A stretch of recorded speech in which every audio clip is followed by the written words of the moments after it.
But I can see a strain coming from Motilal Nehru, Jawaharlal Nehru, Indira Gandhi, my father. And the strain is that your purpose in life is to search for the truth. Even I don't view myself as a politician. I'm a seeker of the truth. I'll seek in everything I do. My grandmother told me that we've always had dogs. And it's just been a thing in our family that we always have dogs. The dogs are almost like family. I suddenly disappear. You find Jawaharlal Nehru sitting here. क्या पूछोगे उनसे? I'd say to him, tell me the one thing that you think I should never ever do. And I know the answer to that. What is that? Compromise with RSS. नमस्कार, welcome to the Nehru centre. Nehru centre में आपका स्वागत है। और आज एक विशेष व्यक्ति से हम लोग बात करना चाहते हैं। मैं उनका थोड़ा परिचय अपनी तरफ से दे दूं। उनका नाम है राहुल गांधी। पिछले 20-25 साल से देश का राजनीतिक पटल आप माने तो उसमें बहुत प्रमुख रूप से अपनी एक भूमिका निभाते रहे हैं। तो Rahul ji, thank you for giving time. आप पार्लियामेंट चल रही है, उस बीच में समय दिया, इट्स रियली ग्रेटफुल। आपका क्योंकि परिवार रहा है, स्वाभाविक नेहरू जी से जुड़े रहे हैं। What are your first memories of him? Family में कैसे उनके बारे में सुना, क्या सुना? इंदिरा जी से सुना, राजीव जी से कुछ, something from Sonia ji? I've never been asked that question before, and when you're asking me that, he was everywhere. Mm-hmm. And later I realized that in a lot of the things that my grandmother used to say to me, and the way she used to think about things, it came from him. अच्छा. But if you were to ask me what is my first memory, when did I first hear of him, I can't really tell you. I don't have one memory. And also, I mean, my grandmother would talk about him as Papa, you know, as पापा father. या पापू? Both. Okay. I mean, to me, she would say my Papa or Papu. And she would talk about him just as a, you know, like the same way I talk about my mother or my father, and experiences, you know, that, for example, he really liked the mountains. Then I remember we were in Kashmir once, and she said, oh, you know, he almost died. He fell into a glacier. ये कब की बात है? I think he had gone trekking and then he had fallen into some glacier, and then When he was prime minister? no, much before. Much before. Yeah. So that story I remember, but I can't place which was the first time I heard of him. Also, the other thing that's underestimated, that the sense I got is that Jawaharlal Nehru was fundamentally shaped by his father. So his father also had a very important role in who he was and what he became. Underestimated role. Motilal Ji. Motilal Ji. And his father was a very particular type of person. When you know, when Gandhiji was thrown out of the train in England, so my great-grandfather and his cousins decided that they would go to the railway station, Allahabad railway station, and throw some Britishers out of first class. अच्छा. Yeah. You know, so they went there and they pulled some Britishers out and threw them out of first class. It's not known, but that was his spirit was very interesting. He was a very unconventional person, you know, and he shaped, it's very clear to me that he shaped my great-grandfather. This idea that is very deep in my family, that politics is actually about truth. And that the idea of having an image of you, a public image of you, is a fundamentally flawed idea. No matter how beneficial it might be, it's a fundamentally flawed idea. That is the central idea that Gandhiji, of course, completely lived by and took. And parallelly, Jawaharlal Nehru was also doing that. You know, I mean, I in his autobiography, I think, or one of his books, he writes that, you know, one of the things that's made me happiest in my life is that I've always had the courage to tell the truth. Yes, You know? yes. He says that. So it is this idea that, to me, is actually Nehru. Rahul ji, I think now that you've been telling me this, and I think it's एक बड़ा इलाका खुलता है। जैसे जैसे आप बड़े हुए, कैसे कैसे ये कहानियाँ which came from more of a personal side of Indira ji, Pandit ji and others, और स्वाभाविक है कि since they were all political people and came through a great tumultuous period, you know, politics must have been as much a part of their life as anything else. How did you come to start knowing, say, the political Nehru, the political Motilal? वो transition कभी family में हुआ या कभी बातचीत में हुआ? There was no political Nehru. Okay. There was no political Indira Gandhi. They viewed the world as completely connected. So they did not view themselves as being politicians. If you were to ask me how they viewed themselves, all of them. I never met my great-grandfather. I never met Motilal ji. But I can see a strain coming from Motilal Nehru, Jawaharlal Nehru, Indira Gandhi, my father. And the strain is that your purpose in life is to search for the truth. And that's really how you view yourself. No matter what you do, that's the frame. My grandmother did not view herself as a politician. I would, if you were to ask me, she viewed herself as somebody who was living their life and had multiple things that they were doing.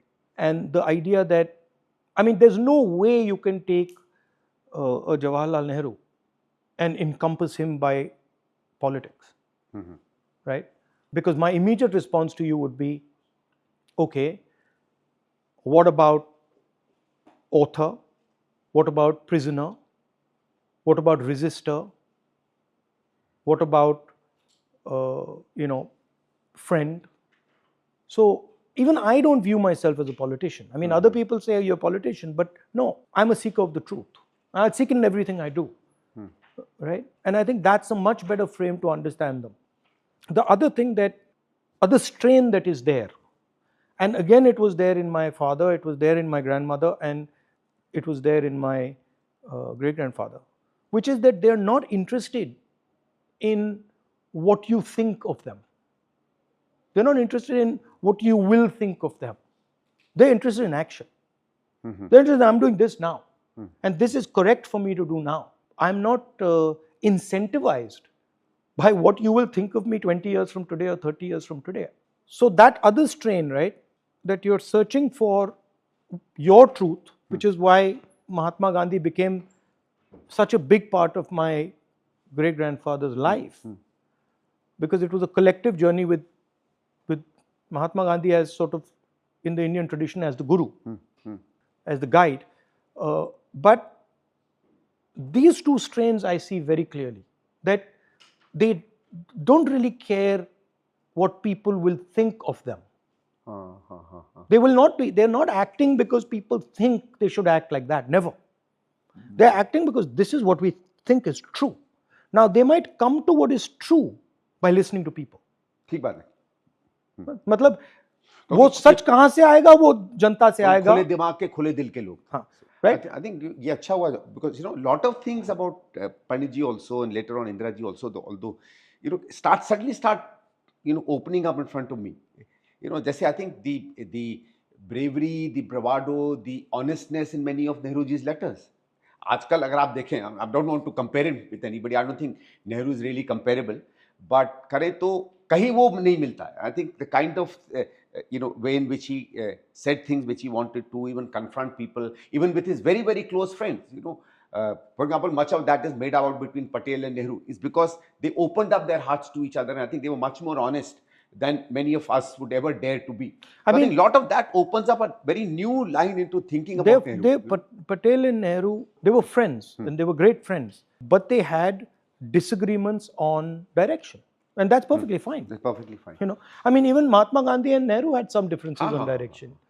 But these two strains, I clearly see, and I see them in myself also. They are damaging also politically in today's context. कैसे? Because आजकल लोग सच्चाई नहीं सुनना चाहते. But somebody has to tell it. As a politician, if you frame it that way, it's easier to say, भाई आप ये सुनना चाहते हो, बता देता हूँ. But my soul doesn't let me do it. I just can't. And I'm like, okay, I'll take the hit. I'm happy to take the hit. But I'm not going to veer off from the truth because you want me to. It's like ek prakar ki, I don't know what it is. Pandit Nehru did both during the freedom movement and as Prime Minister.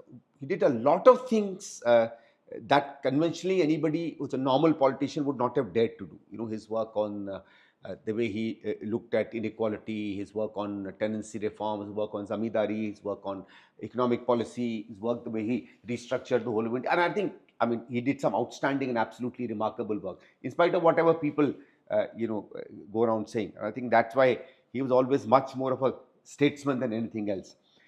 How is it he was able to finally, get a country that comes out of colonialism, that's much more, I wouldn't say backward looking, but say much more traditional at that point, we've always been a very, very religious society. No, superstitions have always been there. How is it that, because you're saying that, today you said sometimes वो सच्चाई शायद लोगों में ना उस तरीके से जा पाए, and as you said कि you also sometimes feel कि उसका एक backlash आता है या political success नहीं आता. How is it that somebody like him was able to do that? And perhaps is it because India as a society, as a voters, we've changed slightly, या थोड़ा माहौल कुछ वैसा है? I mean, where do you peg it? Because आप तो इतना घूमते हो ना, आप कनेक्ट करते हो लोगों से. We were in a much harder situation in 1935 than we are today. We were ruled by the British. The large mass of India was ruled by the British. It was a partnership between the British and the Maharajas, between the Maharajas' bureaucracy, between the Maharajas' armies, between the Maharajas' business system and the British. And the Indian people were completely squeezed. In some ways similar as to what's going on today with Adani, Ambani and stuff. But we were much more courageous at that time than we are today. Today what is missing is, certainly at the leadership level and also overall, people are scared, right? And these people were not scared. I mean, their whole thing, Gandhi, Nehru, Patel, Ambedkar, their whole thing was confronting fear, becoming friends with your fear. And really that's what they taught. Nehru didn't teach socialism or politics or science. No, Gandhi didn't teach any of those things. All Gandhi and Nehru did was they told India, they showed India that you can be brave, you can be courageous. And millions of people followed them. So that to me is the difference. All human endeavor, all powerful human endeavor is a confrontation of fear. Whether you're a scientist or you're an engineer, whatever you are, if you're doing something well, what you're actually doing is confronting your fear. You're saying, okay, these gentlemen are fighting the British Empire. That is scary. That is scary. I mean, that's a very scary thing. They are going to jail, they are being beaten up, they can be killed. If the British Empire wanted to kill Mahatma Gandhi or wanted to kill Nehru, it was like, it was like that. So you are sitting there facing death. That's why these people arise. Also, Rahulji, it takes far greater strength for passive, non-violent resistance than any other. I think non-violent resistance is, you need to be probably the bravest. Samne banduk ho, lat ho, and all that you are raising is your moral unity. And it's very difficult. If you want to do non-violence resistance, then truth is your only weapon. Truth is your only. It's that Arjun story, that no matter what you did to Nehru, Mahatma Gandhi, Ambedkar, no matter what you did to them, they were not budging from the truth. That's why they became who they became. So Nehru's the idea of resistance and clarity about the truth and bravery.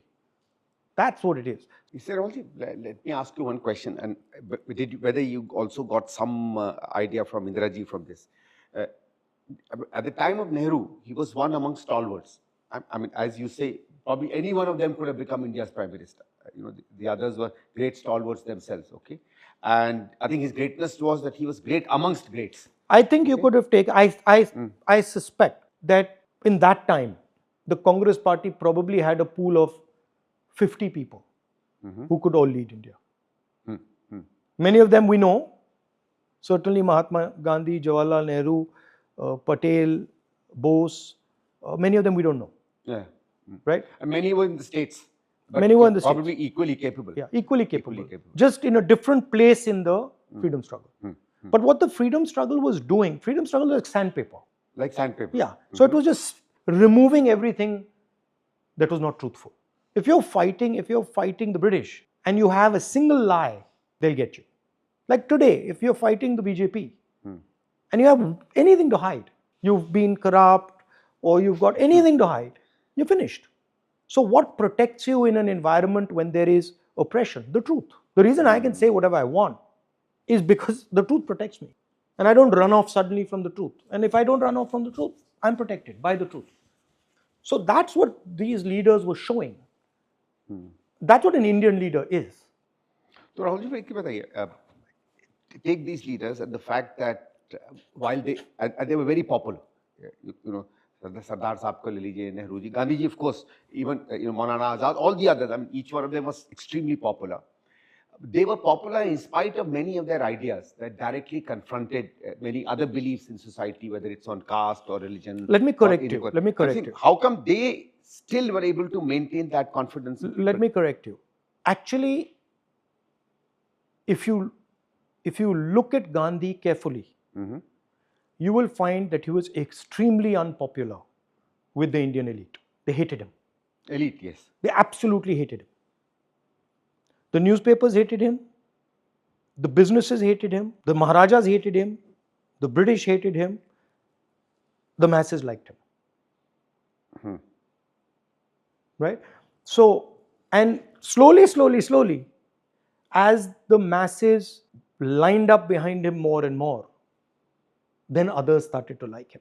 How come there was a particularly different kind of leadership that leads India in the 30s, 40s, 50s, and through extremely tough times, and leads them against probably the world's greatest empire the world has seen. My favorite. What's the difference today? My favorite story is Fidel Castro's story. So a journalist goes to Fidel Castro, and he says, you're a genius. And Fidel Castro says, why? American journalist. He says, why?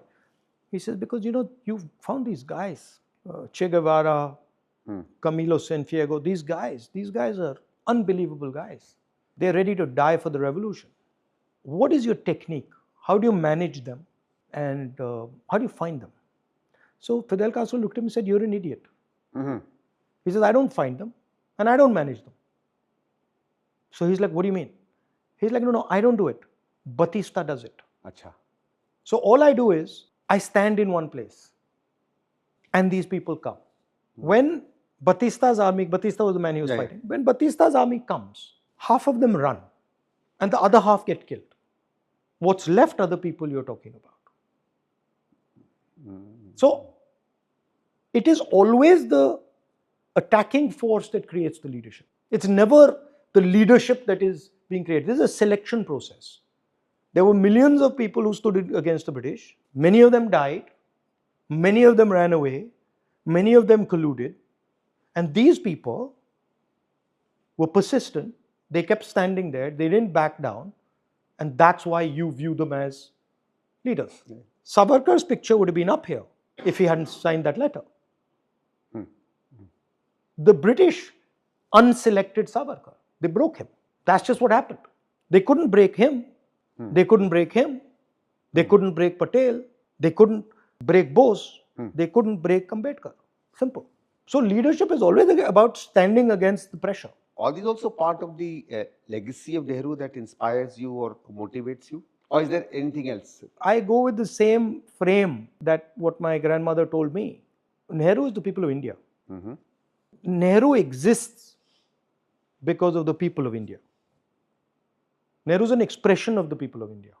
If the people of India were not there, meaningless. If that connection with the people of India was not there, meaningless. Right? So to me, yes, Nehru ji is an inspiration, but he's as much an inspiration to me as anybody who's doing work, fighting for the truth, standing for the truth, and not backing down. Of course, he's my relative, so I have a different feeling towards him. I have a feeling of probably a much deeper connection with him. But in Nehru, I see an open mind, a questioning mind. I see a brave person, and I see somebody who doesn't veer off from the truth. That's it. मैं एक लेकिन पूछना चाह रहा था कि that is something I sometimes am not able to figure out in Nehru's case. He does takes part of the freedom struggle. It's a thing that involves him so much. But sometimes when you read his writings, you especially Discovery of India, which I think is his greatest book, you see a breadth and a vision and a depth that is unparalleled. Where do you think that came from? And I'm not asking his great grandchild right now. I'm asking you as a person, as an Indian citizen, as a world citizen. ये कहाँ से आया उसमें? So if you were to take a Nehru and you were to compare him to a Gandhi, they both have massive depth and breadth in different directions. So Nehru is looking into the future. Nehru is looking around him. Nehru is looking the world around him. And he's going in. The search for internal observation. Rahul ji, एक चीज पर आते हैं, मैं सोचा कि इस पे भी जरूर बात करें. One of the greatest legacies. Sorry, final thing. And this my father also had, and my grandmother also had, my sister has, I have, which is curiosity in everything and giving value to everything. Meaning, if I go and talk to Mr. Bill Gates, and then I go and talk to Chetram Mochi, the curiosity is the same. The interest is the same. The fact that this man is very rich, or this is a very powerful system, or this is a very big system, versus that is a very not so powerful system, not so wealthy, makes no difference to me. And that's, I think, comes from my great grandfather. It's compassion, that I'm not interested in who you are. I'm interested in what you're feeling. I'm looking for what feeling is in you. And I'm also looking for what feeling is in him. I don't really care that you're a billionaire or you're a poor person or you're whoever you are. And so that curiosity is unbounded. That's why I reacted to the politician. I'm not a politician. And I refuse to be boxed into this structure that somebody just makes up and says. I'm a politician, or I'm a businessman, or I'm an academic. I just, these are labels. I don't buy them. Lot of this is how Nehru ji जब कहते हैं भारत माता कौन है, who's Bharat Mata, this is I think how he talks about. एक और चीज जो अब मैं पूछना चाह रहा था, amongst the great legacies of Nehru, and there have been many. I'm not going to talk about his economic and other legacy. Maybe we'll do it if we have time later. एक चीज जो इस समय somehow it's under question, under threat, under pressure is this whole thing of democracy. And I think that's one of the greatest things that he established. It's very easy to say कि India तो democratic हो ही जाता. And a lot of people say कि what is there, constitution talked of an election. Elections is not democracy. Having a good constitution does not ensure there is democracy. People also don't necessarily ensure democracy, even if they want a democracy. It's how the leader sets the initial patterns, how he democratizes institutions, how he instills both within himself and to the others the spirit of democracy. वो आपको क्या लगता है, क्या ऐसी 3-4-5 चीजें थी when he really became a hero and a warrior of democracy, और इस समय जो उस पे challenges आ रहे हैं, I want to talk you to tell me a little bit about that. Again, there are two religious philosophies in India. Shaiva philosophy is completely democratic. There's nothing undemocratic about the Shaiva philosophy, right? Guru Nanak is completely democratic. Kabir is completely democratic. They do not believe in a hierarchy. They do not believe in a caste structure. They're purely democratic. So there is a very profound and deep democratic strain in India. And Gandhiji represented that strain. My great-grandfather represented that strain. Ambedkar ji represented that strain. And that is what is under attack. What is under attack is not just the democratic institution of our country. What is under attack is a particular religious philosophy that underpins that democracy. The constitution is, the ideas in the constitution are 3,000 years old. So what is under attack is not just a book. What is under attack is a set of religious philosophies that are inconvenient to the RSS. And that is what Gandhi used to defend, and that's why he died. So what you're saying in the, that Nehru was as much somebody who imbibed or great believer in the great intellectual and philosophical traditions of the 17th and 18th centuries, as much as in the India that you No, have. what I'm saying is that, I'm saying something different. I'm saying that Nehru is much, much closer to an Indian philosophy than he is to any Western idea. Correct. But he's open to Western ideas. So he's open to science. He's open to looking at different cultures. but his foundation comes from the Indian spiritual tradition. So what you're saying is really open to modernism, as everything modernizes itself, changes. As are all people who follow this tradition. Yeah. Who are these people? What are they doing? Why are they doing it? How are they like me? This is the Indian spiritual tradition. That's why we absorb everything. So in many senses, actually, in 47 to establish it, put it part of that, get this continuity with our ancient tradition, that's, I think, a battle or a war that Nehru fought and fought very adequately and substantially. But इस समय जो इस पर threat आ रहा है, and many people also call it almost like an existential threat. इस समय क्या है that needs to happen, and you're calling yourself a lot of things, and I perfectly agree with that. But somewhere or the other, you're also a public person. So somewhere or the other, we also have this great duty upon our head to look at what he did in 47, 48 and continue to do that today. What a Nehru or a Gandhi did was tell India the reality of what they were facing. India was refusing to accept that for many years that they were enslaved by the British. Large majority of our elite was perfectly happy with the British, right? And what Gandhiji and Nehru said was, this is slavery. You will never be successful under the British. So in a sense, they awakened India and made India look at the truth. Now India has certain truths which India is not ready to face right now. It's going to have to face them. There's no way out. You're going to have to face them.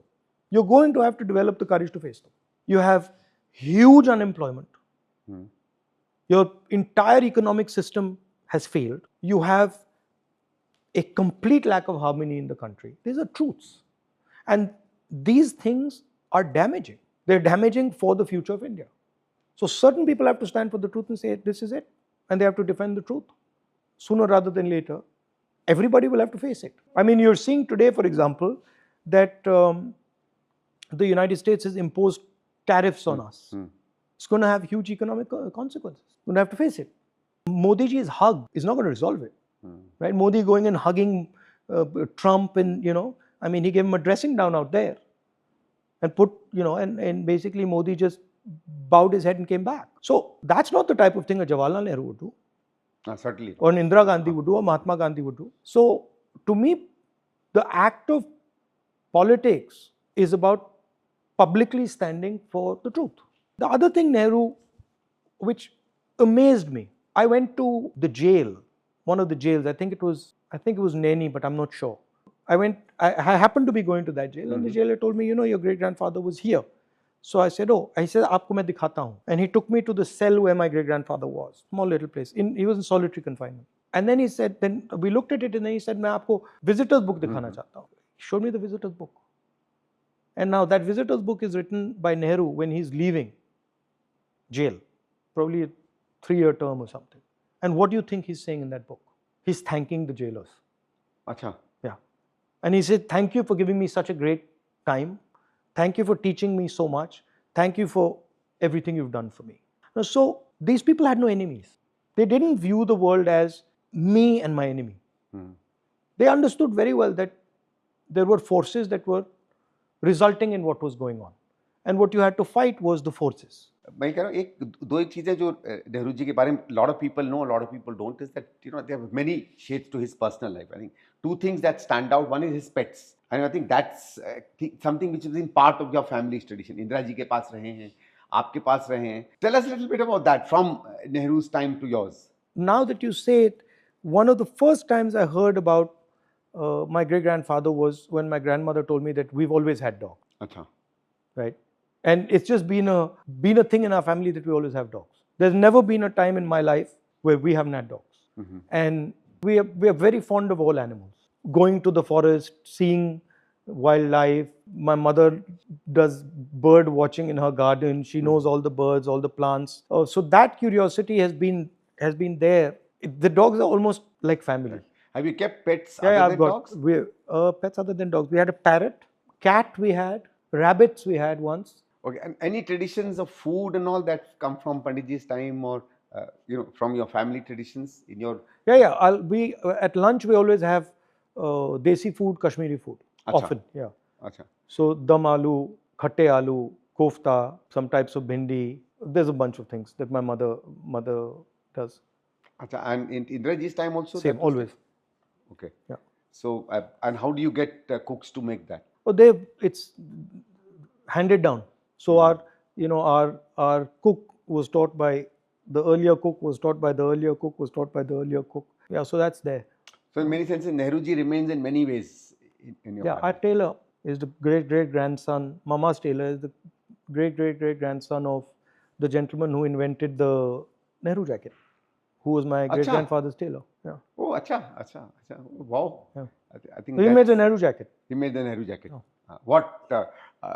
These days some people try and name it as somebody else. Yeah, exactly. Exactly. Because हम लोग तो उसको Nehru jacket ही जानते थे. Finally, Rahul ji पूछना था. आजकल उस पे नरेंद्र मोदी नाम लिखता है. हाँ भाई. Final question, Rahul ji. Suppose suddenly, there's a flash. Oh, there's one other thing that Dadi taught me that went into my head and I just follow, which she said she got from my great grandfather, was that whatever happens, do 1 hour of exercise every day. हाँ, अच्छी. वो एक सवाल मैं भूल गया, मैं पूछना चाह रहा था. So I saw that. I mean, throughout her life, I never saw a day when Dadi didn't do 1 hour of exercise ever. It just didn't yoga happen. करती थी या पता नहीं. उनका एक पीला रंग का एक मैट सा था एंड उस पे वो एक्सरसाइजेज करती थी. उसमें योगा की एक्सरसाइजेज भी थी, बट फिर वो उनकी भी एक्सरसाइजेज थी. पंडित नेहरू तो योगा करते थे. उनकी कई again the same. I think the exercises were the same. अच्छा. So there was some yoga in it, but there was also just regular physical exercise. So you it do was a a little bit routine. of that or different? No, mine, I mean, I never actually listed what she used to do, and I never really knew what the full routine was. But I do my own. I do judo and I do other stuff. Okay, now you have to answer this last question.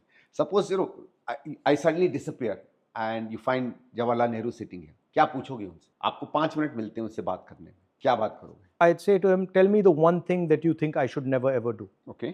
Or? And I know the answer to that. What is that? Compromise with the RSS. ठीक है. I think it's been really, really great. And thank you on behalf of the Nehru Center.